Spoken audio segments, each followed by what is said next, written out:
Hello everyone, welcome to me favourite Priya channel. ఈరోజు వచ్చేసి ఇంట్లోనే మన కాళ్ళు పాదాలు ఎలా శుభ్రం చేసుకోవాలో, డెడ్ స్కిన్ ఎలా రిమూవ్ చేసుకోవాలో చూద్దాం.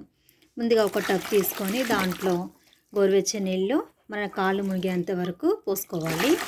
వాటర్ మరీ చల్లగా ఉండద్దు, మరీ వేడిగా కూడా ఉండద్దు. మీరు ఎలా అయితే కంఫర్ట్గా ఉంటుందో అంత. Any shampoo packet, salt, lemon కొంచెం ఇలా బాగా మిక్స్ చేసి ఒక 5-10 మినిట్స్ మీ పాదాలని ఇందులో సోక్ చేయాలి. 10 మినిట్స్ నానిన తర్వాత ఏదైనా బ్రష్ తీసుకొని స్క్రబ్ చేసుకోండి. నేనైతే ఇది యూస్ చేస్తున్నాను. నా దగ్గర అయితే ఇది ఉంది. ఇది స్టోన్ అండి, మడమల దగ్గర కొంచెం రుద్దటానికి. ఇది కూడా స్క్రబ్బింగ్ లాగా ఉంది. ఫ్యాన్సీ షాప్లో ఎక్కడైనా దొరుకుతాయి. ఇలా దొరికితే కనుక ఇది తీసుకోండి. ఇలా నేను ఇలాగా నీట్గా స్క్రబ్ చేసుకోవాలి. చూడండి, ఇది స్టీల్. దీంతో స్క్రబ్ చేస్తుంటే ఎలా కనిపిస్తుందో చూడండి.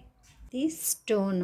ఇట్లా మడమల దగ్గర ఎత్తుకుంటే డెడ్ స్కిన్, ట్యాన్ అంతా కూడా వచ్చేస్తుంది. మొత్తం క్లీన్ చేసుకున్న తర్వాత ఆ వాటర్ తీసేసి మళ్ళీ నార్మల్ వాటర్ తీసుకొని మళ్ళీ ఒకసారి క్లీన్ చేసుకోవాలి.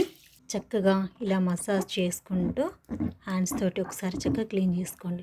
కొంతమందికి ఇక్కడ మట్టి అంతా పేరుకుపోయి ఇన్ఫెక్షన్ లాగా గోర్లు పుచ్చిపోతూ ఉంటాయి కదా, అట్లా కాకుండా ఇలాగా చేసుకుంటూ ఉండండి. ఇదే క్లాత్ తీసుకొని చక్కగా తడి లేకుండా తుడిచేసుకోవాలి. మొత్తం తుడిచిన తర్వాత మీ దగ్గర ఏ బాడీ లోషన్ ఉన్నా పర్వాలేదు, అది కొంచెం అప్లై చేసుకోవాలి. చూడండి, వాటర్లు అంతా కడిగినప్పుడు డ్రై అయిపోతుంది కాబట్టి కొంచెం మాయిశ్చరైజర్ అప్లై చేయాలి. పాదయాత్ర, పాదాల మీద చేసే యాత్ర. ఇది అందం కాదండి, ఆరోగ్యం కూడా. కాబట్టి అట్లీస్ట్ మంత్లీ వన్స్ అయినా, మీకు కుదిరితే 10-15 డేస్కి ఒకసారైనా ఇలా పెడిక్యూర్ అయితే చేసుకోండి. ఆరోగ్యంగా ఉండండి. Thank you for watching.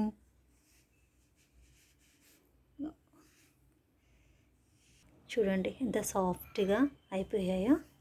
Thank you for watching. Have a nice day, healthy day.